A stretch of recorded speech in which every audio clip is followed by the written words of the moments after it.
മുസ്ലിം youth league നേതാവായ കായംകുളം നഗരസഭാ chairman Sarathlal ബെല്ലാരിയെ LDF കൗൺസിലർമാർ മർദ്ദിച്ചതിനെതിരെ കർശന നടപടി സ്വീകരിക്കണമെന്ന് ആവശ്യപ്പെട്ട് മുസ്ലിം യൂത്ത് ലീഗ് കായംകുളം നിയോജക മണ്ഡലം കമ്മിറ്റിയുടെ നേതൃത്വത്തിൽ ടൗണിൽ പ്രകടനം നടത്തി. പ്രകടനം ടൗൺ ചുറ്റി മേടമുക്കിൽ സമാപിച്ചു.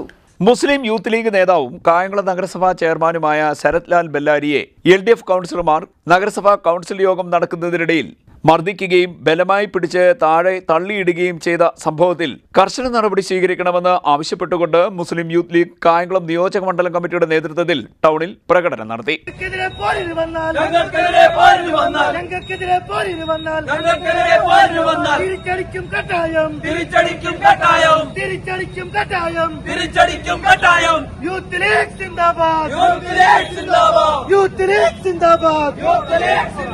മുസ്ലിം ലീഗ് കായംകുളം നിയോജക മണ്ഡലം കമ്മിറ്റി ഓഫീസിൽ നിന്ന് ആരംഭിച്ച പ്രതിഷേധ പ്രകടനം ടൗൺ ചുറ്റി മേടമുക്കിൽ സമാപിച്ചു. പ്രകടനത്തിൽ യൂത്ത് ലീഗ്, മുസ്ലിം ലീഗ് നേതാക്കളായ ഉവൈസ് കണ്ടത്തിൽ, ഹാരിസ് കണ്ടമ്പള്ളിൽ, സുൽഫിക്കർ, ഹഫീസ്, അബീസ്, അഷ്കർ, അമീൻ, ഹാഷിം, സാദിഖ്, ഷഫീഖ്, ഷബീർ കാലിച്ചാക്കുകട, നസീബ് ഖാൻ, ഇർഷാദ്, സിയാദ് വലിയ വീട്ടിൽ, UA റഷീദ്, നവാസ് മുണ്ടകത്തിൽ, സലാം വൈക്കത്ത്, യൂസഫ് കുട്ടി, സമദ ഇക്കര, TA ഷഫീഖ്, താഹ കുട്ടി മേനോന്തറ തുടങ്ങിയവർ പങ്കെടുത്തു. CDNet news Kayamkulam.